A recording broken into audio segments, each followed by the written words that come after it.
On the slate for today's San Francisco 49ers report, is Sam Darnold really going to start week one? We have a new Brock Purdy injury update. We're going to explain how Trey Lance has changed and altered his mechanics, and more DeAndre Hopkins rumors to the San Francisco 49ers. Before we begin, though, iHerb.com. Use the promo code CHAT for 22% off all of your vitamins and supplements. This is a service that I've been using for a really long time, and it's been an absolute game changer for me. Let's talk about a brand, too, that cares about what's inside every bottle. iHerb. They offer the best curated selection of wellness products to help you lead a healthier lifestyle. And you know, for me, I'm all about health and wellness. Go to iHerb.com. Use the promo code CHAT for 22% off your first order. Are you feeling overwhelmed by endless options when searching for wellness products? iHerb has you covered. Their site is easy to navigate and use, lets you search by category, brand, or specific needs like, let's say, circulatory support or energy. They've thought of everything in advance to make your shopping convenient. iHerb tests and verifies every item, ensuring what's in every bottle is exactly what it should be. They ship from climate-controlled centers, guaranteeing uncompromised quality. There's an exclusive offer for the Niner Gang. New customers get 22% off that entire order at iHerb.com with the promo code CHAT. That's IHERB.com, promo code CHAT, the place to shop for wellness. And it's the place that I shop for all of my wellness products. I've really, over the last couple of years, taken this really seriously.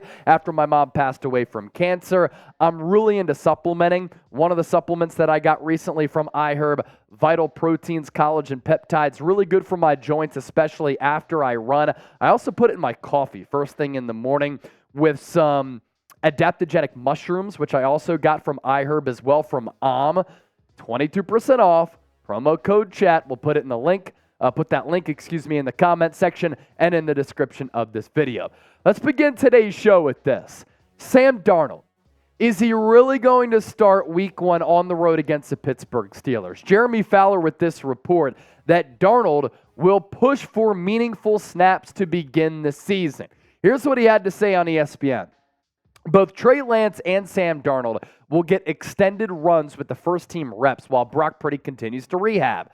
Purdy has the inside track on the starter job once he does return.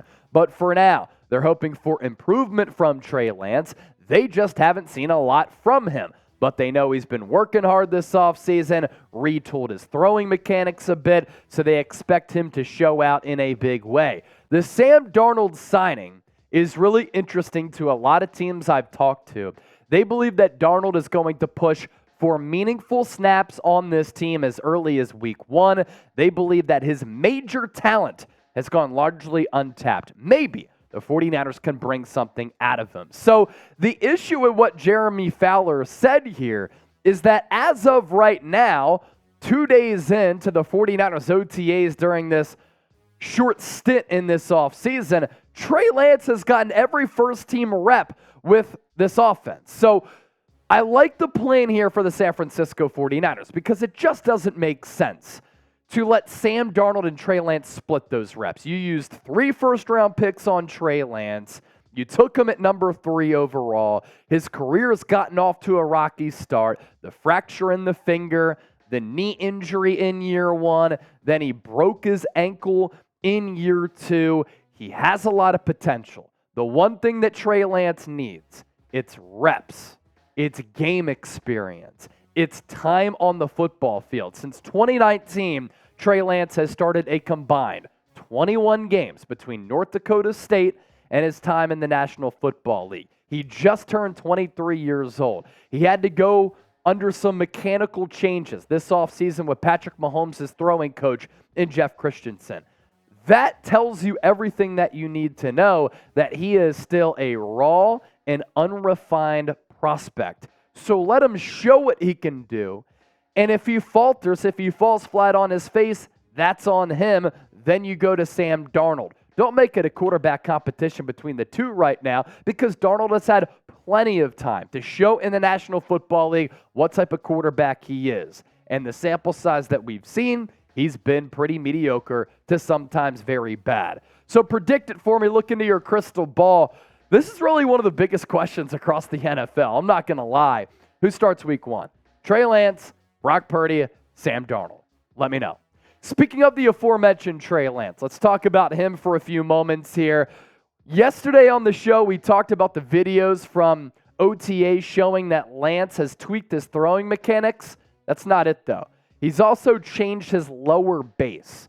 So from his waist down, which is really important for a quarterback. There's the plant leg, there's the drive leg, there's the lead leg, there is the hip switch, which of course allows you to get some momentum behind the football if you want to put some mustard on it. And then there's everything with the arm angle, the upper body, the waist. There is so much that goes into throwing an accurate football. So with Lance's mechanics, in the video that we saw, the changes that Lance has made to his mechanics are as such. The arm motion is shorter and more compact. Last year and during his rookie year, it was very loopy and long. That's a problem because when opposing defensive linemen are bearing down on you, when you have that slow release, they have an opportunity to knock the football out. And for defenses, it gives them more time to see where you're going with the football and for defensive backs to adjust on that football being thrown in that direction. The release for Trey Lance is a little bit faster. Last year, it was loopy, like I said, but also long. This year, it's a little bit shorter, more compact, and faster.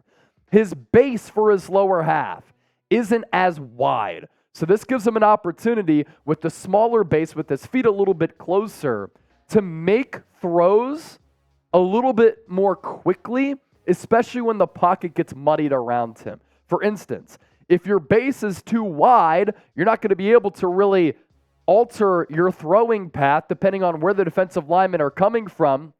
When you have that shorter base, it allows you to adjust a little bit more quickly. And then there's this change in his front leg. Last year, the year before, that lead leg was locked.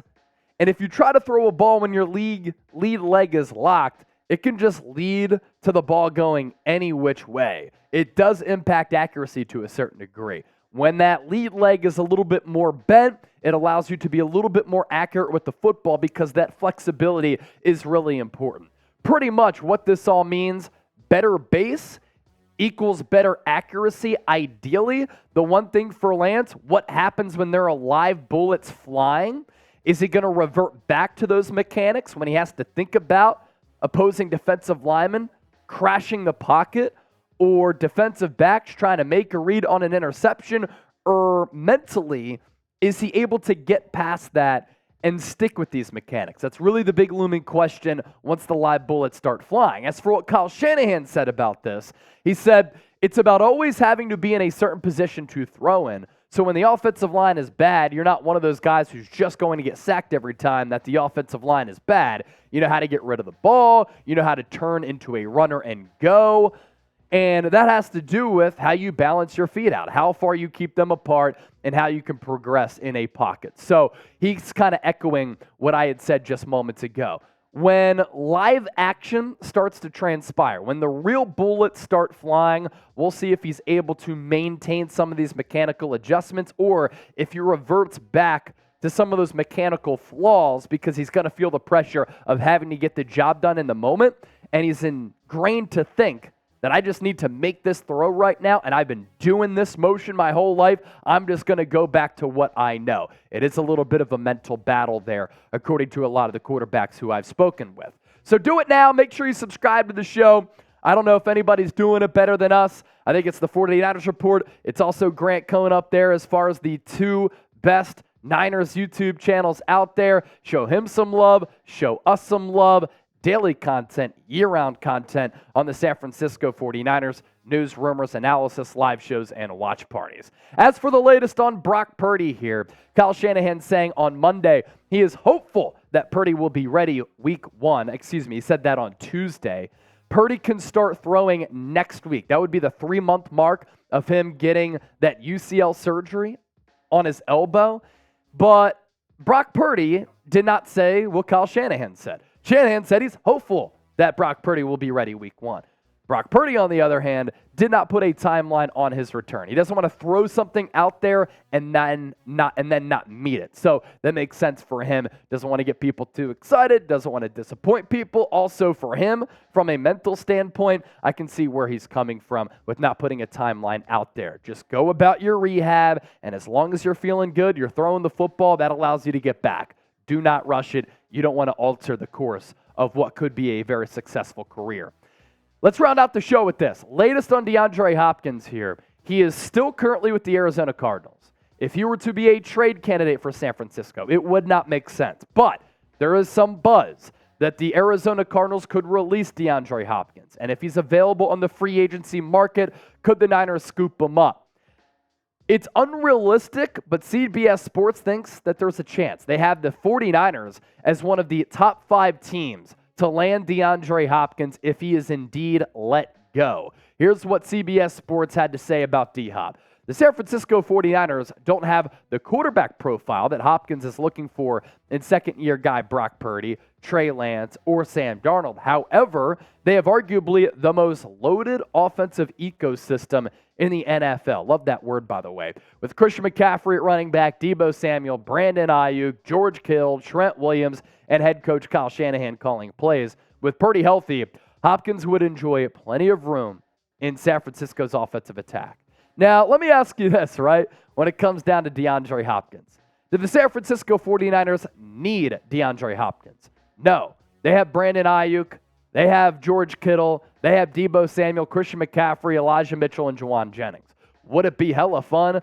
For sure. Yes, it would be. And you think about DeAndre Hopkins as a wide receiver 3 alongside Ayuk and Deebo Samuel. He would have so many open looks and opportunities to catch the football. And what have the 49ers lacked over the last couple of years at that wide receiver position? It's a physical, brute type of wide receiver like they had with Anquan Bolden back in the day, who can go up and get the football and climb the ladder and come down with some of those jump balls. Unfortunately, Bolden was at the end of his tenure at that point. But the point here being a big-bodied wide receiver who you could throw the football up to on some of those 50-50 balls. And oftentimes, more times than not, that wide receiver is going to bring that football down. That's what D-Hop is. That's really not the skill set of Ayuk or Deebo Samuel. So it just gives you a different element, a different style at that wide receiver position. That's what D-Hop would bring to the Bay. Your level of interest in him is what? Sound off? Voice your opinions down in the comments section 1 to 100. Don't forget to subscribe, and we'll catch you next time here on the San Francisco 49ers Report.